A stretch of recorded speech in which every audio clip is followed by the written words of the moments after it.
élèves de CM1 de l'école Victor Hugo sont allés à la rencontre de l'artiste Soraya Bourriche pour son exposition Bizarre. Chaque semaine, les jeunes de la MLTV d'Épinal, la première web TV d'émissions locales du Grand Est, vous proposent des émissions inédites à découvrir sur leur chaîne YouTube MLTV. Vous verrez des extraits du programme Des Capsules où ce sont les jeunes qui choisissent leur sujet. La classe de CM2 de l'école Gaston Rimet avait le choix entre réaliser de petits décors de théâtre ou des t-shirts dans le cadre de l'aménagement du temps de l'enfant.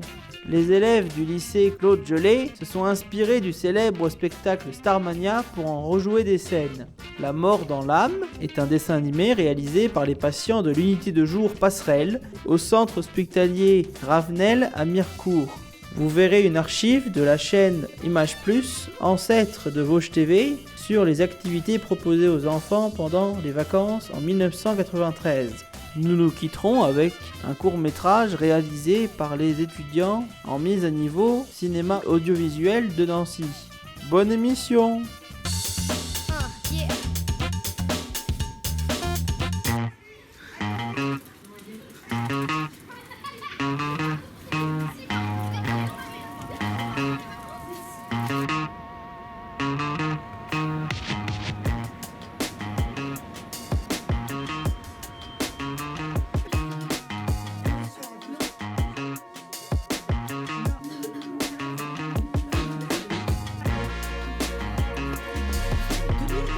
Avec le miroir, en fait, ça te permet de voir un autre volume et une autre perspective. C'est comme ça.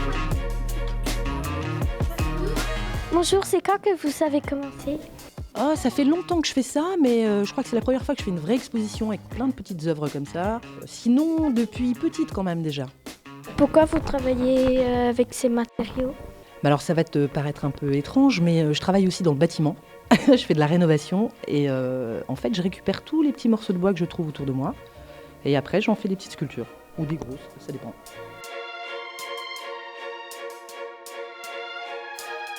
Comment vous assemblez le bois? Comment j'assemble le bois?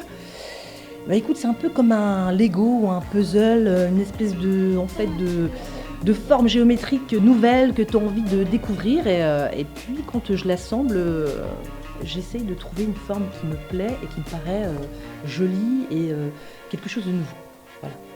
Est-ce que les structures ils sont faits à base d'autres matériaux? Bah là en l'occurrence non, j'ai vraiment décidé de faire que du bois parce que c'était la matière que j'avais autour de moi, tu vois. Quand je fais des chantiers, que je fais de la rénovation, c'est vraiment la première matière que je trouve. Sinon, si tu vois là, j'ai fait des lampes. Alors oui, effectivement, j'ai ajouté des ampoules et un petit système électrique pour pouvoir allumer mes œuvres, mais là, non, que du bois. Matière noble et écologique. Mais vous allez, de toute façon, ça dure pas longtemps, vous allez tous pouvoir l'entendre et vous allez voir, il y a cette sculpture-là, en fait, elle dégage un son, naturellement, que nous, on n'entend pas. Mais nous, on a réussi à faire en sorte de trouver la partition musicale de cet objet. Raïs m'a posé une bonne question. Tu m'as demandé pourquoi il y avait un son là-bas en rapport avec la sculpture qui se trouve sur la planche là.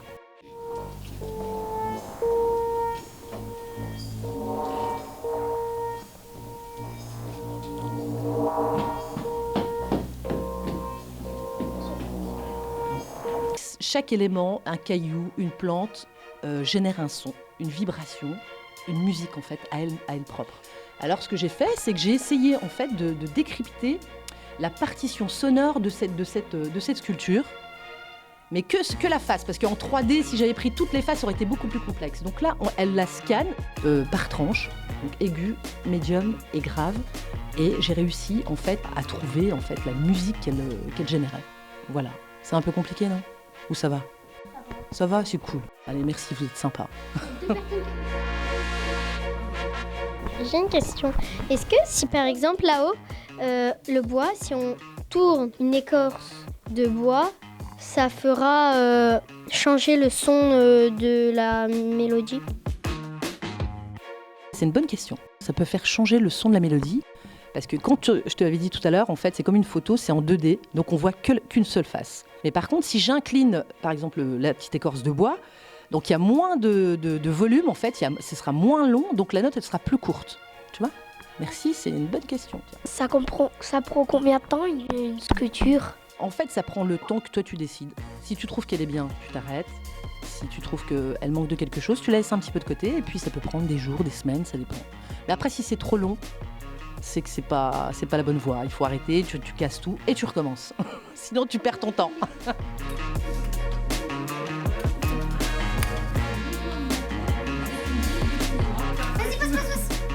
Ça t'a fait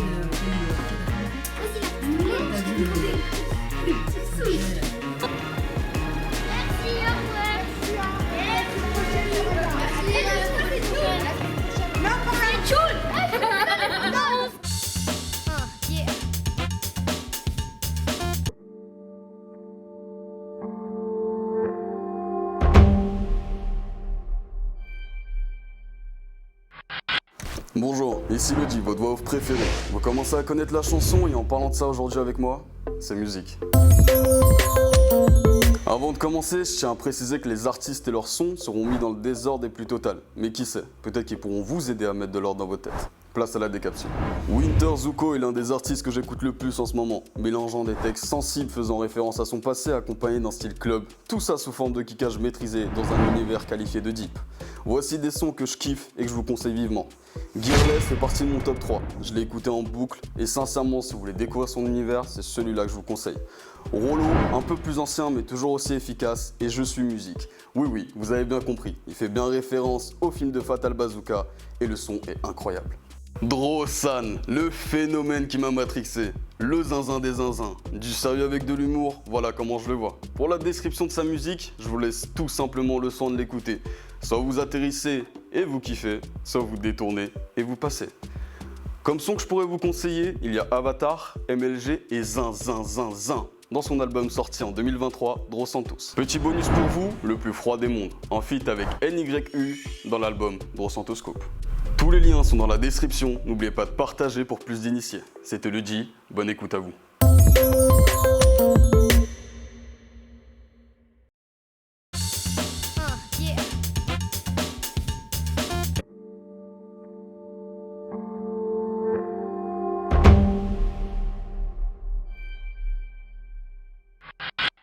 Salut tout le monde, c'est Lévin de la MLTV et aujourd'hui dans ma décapsule, je vais vous parler de la marque Koenigsegg. C'est une marque suédoise créée par Christian von Koenigsegg en 1994. La marque a commencé avec un prototype, la Koenigsegg CC, qui possède un V8 Ford de 500 chevaux. C'est la première voiture qui adopte la cinématique de porte la plus cool de l'histoire automobile, ce qui deviendra par la suite la marque de fabrique de tous les modèles de la marque. Pour prouver la valeur de la marque, ils privatisent un circuit, ils prennent l'un des meilleurs pilotes de l'époque et lui demandent d'essayer la voiture. Il sort de là en disant que la voiture a un énorme potentiel.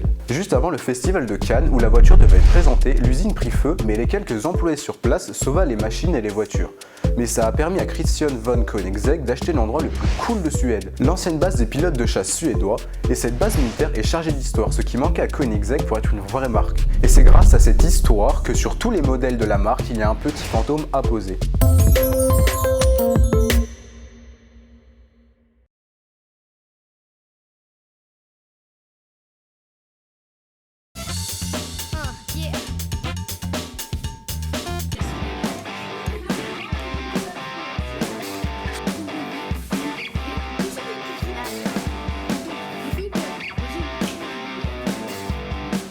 Qu'est-ce que vous êtes en train de faire ? On est en train de faire un paysage de forêt et de montagne en même temps, donc voilà. Il y a de l'herbe, il y a les nuages, des pierres.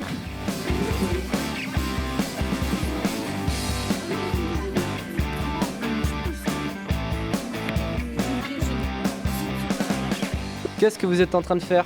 Un maillot de foot du Bayern. Pourquoi ? Parce qu'on avait envie de le faire. Non, parce que c'est le meilleur club. Et qu'est-ce qui vous plaît dans cette activité ? Tout. Surtout le maillot.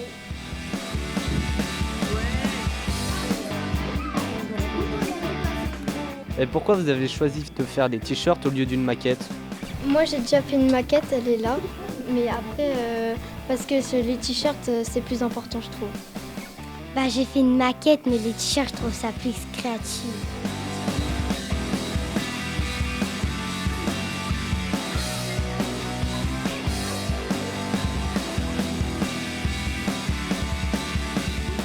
Qu'est-ce qui te plaît dans cette activité? C'est créatif, c'est notre imagination qui parle et voilà. Ouais, il y a beaucoup d'imagination, mais plein d'herbes. C'est beau, quoi. Qu'est-ce que tu as utilisé comme matériau? Du carton, du papier, du tissu, des fleurs. Il y a des choses que tu as appris en faisant cette maquette? Bah, par exemple, comment on pouvait créer des choses ou assembler. Elle représente quoi cette maquette? Bah, c'est ma maman dehors. Je vais l'offrir à ma maman. Tu peux nous expliquer ce que tu as fait comme décor?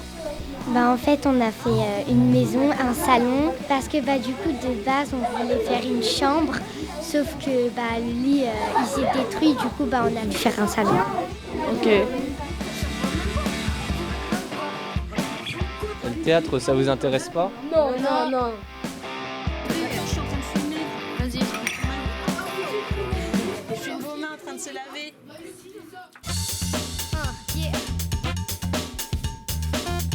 C'est le bouquet final, le triomphe total. En direct de Washington, le président Clinton vient de s'incliner devant 0 janvier. Mesdames, messieurs, il est 20h, vous voyez le vainqueur apparaître sur vos écrans. 0 janvier est le président de l'Occident.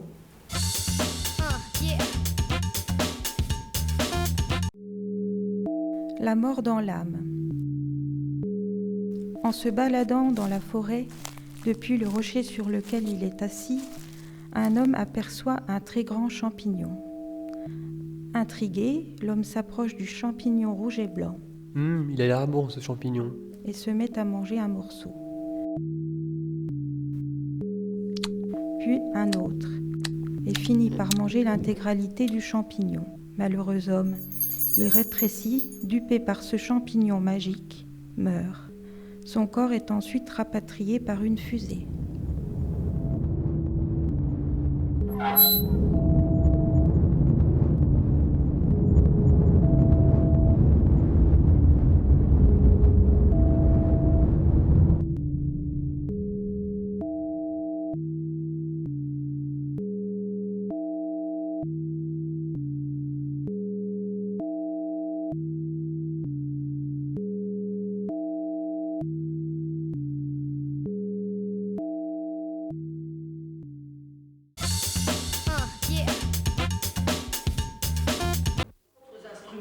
Vous vous rendez compte, hein? Il y a 1000 façons d'occuper ses vacances. La preuve, le centre social de la Vierge organise tout à la fois des activités ayant trait à la musique avec des percussions, au basket, coaché par un pro américain du panier, au dessin avec un étudiant des beaux-arts, ou encore à la télévision pour les petits qui apprennent à mieux la regarder. Autant d'activités qui ne sont pas choisies au hasard, mais qui répondent précisément à une certaine demande. Quand on vit toute l'année dans un quartier auprès d'enfants et d'adolescents, on les écoute. Et plutôt que de prendre un papier et d'imaginer des activités comme ça, un petit peu, on fait attention à eux, on les observe et on essaie de trouver les personnes, l'organisation et de répondre un peu à leurs demandes. Beaucoup de ces actions sont financées par les contrats villes. Quelques 150 jeunes seront reçus au centre pendant 2 semaines et les intervenants professionnels sont pendant cette période employés à plein temps. Traditionnels ou plus tournés vers l'actualité, ces stages doivent tout à la fois séduire et instruire. Avec les tout-petits, c'est l'image qui a été choisie, expérience amusante et réactions parfois surprenantes.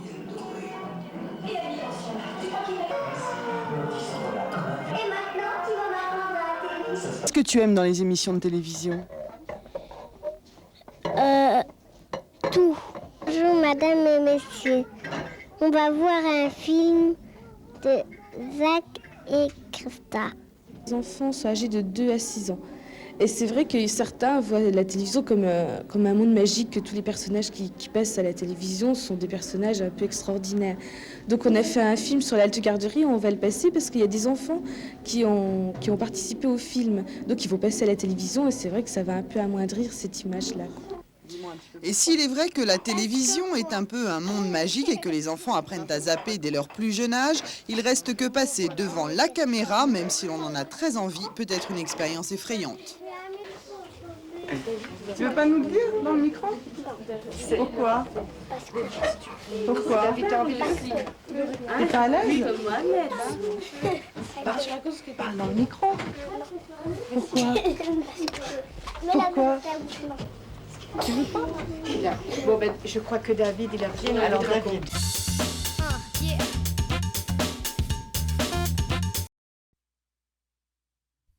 Je m'appelle Georges Morel. Je suis originaire de Metz, dans l'est de la France. Je suis un agent retraité de la DST, Direction de la surveillance du territoire. J'ai réuni dans ce document l'équivalent de 15 ans d'infiltration au sein de la mafia la plus importante d'Europe de l'Ouest, la famille Rickenbach. C'était le 4 juin 1950. Le directeur du service de contre-espionnage m'avait convoqué dans son bureau. Il m'avait confié une mission qui consistait à recueillir et à communiquer des informations permettant de démanteler le réseau Rickenbach. C'est ainsi que j'ai connu Eliane Claire, l'autre agent assigné sur la mission. Elle était à peine plus âgée que moi, mais beaucoup plus expérimentée. La DST nous avait infiltrés au sein de la famille Rickenbach en tant qu'un simple homme de main. Il nous fallait donc gagner leur confiance pour monter en grade et être au plus près de leurs gros coups sur le territoire. Le service nous avait trouvé une petite maison près de Metz, quelque chose d'assez précaire qui, au fil du temps, s'était avéré plutôt confortable. Eliane et moi nous faisions passer pour Odile et Grégoire Dumas, un jeune couple de fiancés. Notre cohabitation s'était dès le début avérée agréable. Eliane était à l'écoute et pleine d'empathie. Cette mission avait énormément chamboulé ma vie. J'ai dû couper toute communication avec mes proches pour ne pas les mettre en danger si quoi que ce soit arrivait. Mes amis, ma famille, plus personne n'avait de nouvelles de moi. Il en était de même pour Eliane. Mais elle y était habituée. Du jour au lendemain, j'ai dû oublier mon passé. Georges Morel n'existait plus.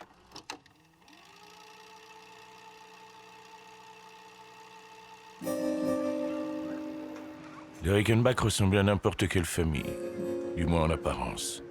Derrière cette façade se cachait une véritable organisation dédiée au trafic de stupéfiants, dirigée à Paris. C'est le bras droit du parrain, Edgar Rickenbach, qui supervisait l'antenne de l'Est. Juste en dessous de lui, André Muller. Il s'occupait de mener à bien les actions criminelles de la région. Ensuite, il y avait Serge Rickenbach. C'était le membre le plus exposé. Son nom était fiché dans toutes les banques et les commissariats de France. Mais il était l'un des piliers de l'organisation, alors il fallait faire avec. Le troisième acolyte, Paul Devriès, était le convoyeur de fonds. C'est lui qui se déplaçait de Metz à Paris chaque semaine pour approvisionner les coffres de Frank Rickenbach, le parrain du réseau. Pour faciliter les affaires en Europe de l'Est, un cousin éloigné du parrain était venu nous rejoindre dans les années 70. Nous n'étions jamais parvenus à mettre un nom sur ce visage. Ces images se trouvent d'ailleurs être les seules que j'ai pu filmer. La famille vivait aux alentours de Metz, dans une maison près d'un lac et en bordure de forêt. Tous les hommes vivaient ensemble, leurs familles se côtoyaient, leurs enfants jouaient dans les mêmes parcs, dans les mêmes piscines. C'était une véritable famille, jusqu'à ce que le business entre en jeu. À cette époque, Eliane et moi étions uniquement au courant des actions en Lorraine et dans les régions aux alentours. Le business s'étendait du simple cambriolage de particuliers au véritable noyautage des syndicats du bâtiment et de camionneurs de la région. Progressivement, l'organisation s'est transformée en véritable pont aérien entre l'Amérique latine et l'Allemagne. En quelques années, l'organisation a tiré plus de 600 millions de francs de bénéfices. Les profits étaient blanchis dans le nord de la France et à Nancy dans des manufactures de tabac. Ils étaient ensuite acheminés vers la Suisse dans des comptes offshore à Genève.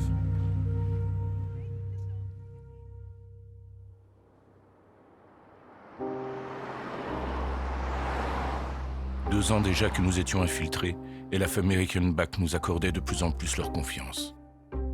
Pour marquer le coup, elle nous avait placés sur une grosse affaire, celle de Paul Corrège, un pilote français qui avait de nombreuses dettes. Lorsque vous entriez en affaire avec les Rickenback, un seul faux pas signait votre arrêt de mort. Paul Corrège avait tenté d'avertir la police des agissements de l'organisation pour éviter de payer ses dettes. Les Rickenback en avaient décidé autrement. Lorsque nous avions appris quelle mission nous avait été réservée, nous avions tenté d'avertir la DST. Jusqu'alors, nos missions au sein de la mafia consistaient simplement à gérer le trafic de drogue de l'Est de la France. Ici, la vie d'un homme était en jeu. Il était impensable pour nous de laisser faire. Mais la DST n'a rien voulu savoir. Pour elle, nous n'avions pas encore assez d'éléments permettant de condamner la famille Rickenback. Intervenir maintenant signifierait perdre notre couverture. Même la vie d'un homme n'était pas un motif suffisant pour couper court à la mission. Le 3 septembre 1953, lors du Grand Prix automobile de Lorraine, le coureur se lançait sur la piste au volant d'une voiture sabotée. 10h30, troisième virage du second tour. Le moteur s'enflamme et le feu se propage rapidement. Nous n'avions pas directement été auteurs de cet assassinat, mais nous avions fait diversion lors du sabotage de sa voiture et la culpabilité était bien présente. Trop présente. La panique n'arrangeait rien. La cohue générale nous rappelait la gravité de la situation. Paul Corrège était mort avant l'arrivée des secours. Je me rappellerai toujours du regard vide que sa femme portait sur son corps carbonisé. Néanmoins, un problème de taille demeurait. Sa femme ne croyait pas à la mort accidentelle de son mari et commençait à faire part de ses soupçons. La réaction des pompes de Paris ne se fit pas attendre. Avec de telles accusations, il était hors de question qu'elle reste en vie. La famille Rickenback avait décidé de l'assassiner le plus tôt possible. 2 morts pour le prix d'un. Notre mission était définitivement un échec. De plus, nous sentions que certains Rickenback commençaient à douter de nous. Il nous fallait regagner leur confiance. À force de jouer le rôle de fiancé, je me suis rapproché d'Eliane. Les missions se succédaient, mais dans l'adrénaline et la peur, nous avancions main dans la main. De temps à autre, il nous arrivait de nous promener seuls. Dans ces moments, j'oubliais Odile et Grégor, j'oubliais la mission. C'est son rire qui m'a charmé. Elle riait pour tout, elle avait une joie de vivre débordante. Ce qui au début n'était qu'un rôle, commençait à devenir réalité. J'ai fini par développer des sentiments profonds pour ma partenaire. Nous restions ensemble, des heures durant, à nous tenir la main. Notre moment préféré était à la fin de la journée, après avoir durement travaillé, quand nous nous retrouvions seuls, dans notre chambre. Les jours passèrent, puis les semaines, puis les mois. Et un matin, Eliane vint me voir. Elle attendait un enfant. Tous les ans, au mois de juillet, un défilé de mode avait lieu à Metz. Cette année, nous n'y étions pas pour admirer les modèles. Une des femmes présentes était celle de Paul Corrège, le coureur que nous avions éliminé des mois auparavant. Elle devait mourir et emporter dans sa tombe ce qu'elle soupçonnait du meurtre de son mari. Pour assurer la réussite de notre plan, nous étions appuyés par les hommes de main au service de Serge Rickenback. Après son passage sur scène, Simone Corrège se dirigea vers sa loge pour se changer. 2 hommes sont donc partis frapper à sa porte, prétextant une urgence dans les coulisses. Paniquée, elle n'a pas réfléchi avant d'ouvrir. Elle sera retrouvée morte 2 ans plus tard dans les Ardennes. Nous avions, grâce à cette mission, regagné la confiance de la famille Rickenback, mais en nous-mêmes, nous étions meurtris. Nous étions seuls avec notre culpabilité. Eliane et moi pensions sérieusement à nous retirer, mais la DST nous affirmait que la mission était précieuse, que nous devions continuer, qu'ils avaient besoin d'encore plus d'informations. On ne maîtrisait plus rien, le piège commençait à se refermer. Le 27 octobre 1966, le président Charles de Gaulle transitait par Metz pour se rendre en Allemagne. Depuis son arrivée au pouvoir, le général ne cessait de mettre des bâtons dans les roues de la mafia, que ce soit en remplaçant les représentants des syndicats noyautés par celle-ci ou en accélérant les contrôles fiscaux sur les points de blanchiment d'argent en Lorraine. La situation devenait dangereuse pour les Rickenback. Tôt ou tard, ils ne pourraient plus cacher leurs agissements. Alors le parrain lui-même était déterminé à supprimer le président lors de son passage dans les rues de la ville. La mafia comptait sur ce sabotage pour affirmer unanimement son pouvoir dans le pays. Pour Eliane et moi, il était radicalement impensable de faire prendre le moindre risque au président. Nous avons tenté d'alerter le service, en vain. L'État avait décidé d'abandonner cette enquête, et plutôt que de nous retirer, il avait coupé court à notre échange. Alors Eliane et moi, nous sommes promis d'empêcher nous-mêmes le drame de se produire. La situation est extrêmement tendue. Plus d'1 millier de personnes s'étaient réunies pour assister au passage du président dans la ville. Il fallait agir au plus vite. 10 heures, la route est évacuée pour préparer le passage du cortège. 10h30, les premières voitures entament la longue avenue. Un tireur d'élite de la mafia est posté sur un toit, prêt à loger une balle dans le crâne du président. 10h34, j'ouvre la porte menant au toit de l'immeuble. Je me précipite sur le tireur et tente tout pour l'empêcher d'atteindre sa cible. Nous luttons pendant plusieurs secondes et accidentellement. Tétanisé, j'en oublie que je suis à découvert sur le toit. Lorsque je reprends mes esprits, le corps du tireur est à mes pieds, la balle logée dans son ventre. Eliane me crie de me cacher. Trop tard. Le bruit a attiré l'attention d'un homme de main. Mes habits tachés de sang, je croise le regard du témoin. En un instant, je comprends que notre infiltration s'arrête ici. 3 mois après l'incident de Gaulle, Eliane et moi avions disparu de la circulation. Nous ne vivions plus tranquillement. Recherchés par la famille Rickenbach, nous ne pouvions pas même nous tourner vers la DST. L'État français, pour qui nous avions mis notre vie de côté pendant toutes ces années, ne nous soutenait plus. Une nuit de janvier, Eliane donne un vie à François, notre petit garçon. Nous étions si heureux que l'on en oubliait le danger, omniprésent. Les semaines sont vite passées. Notre petit François grandissait de jour en jour. Bientôt 6 mois que nous vivions cachés. Nous avions enfin réussi à trouver un plan de retrait, loin de la France, là où la famille Rickenbach ne nous trouvera jamais. Un matin de juillet, j'étais parti avec François au marché, dans le village voisin. J'étais apaisé. Je ne ressentais nulle inquiétude en moi. Eh bien, j'aurais dû. En me garant devant notre maison à la lisière d'une grande forêt, je vis les fenêtres criblées de balles. Pétrifié, je lâchai soudainement mes achats et courus dans la demeure. Dans un silence glacial, j'avançai vers le salon. Criant le nom de ma femme, ma vision se troublait.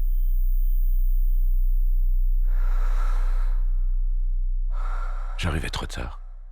Ma fiancée Eliane Claire, mère de François Morel, venait d'être assassinée.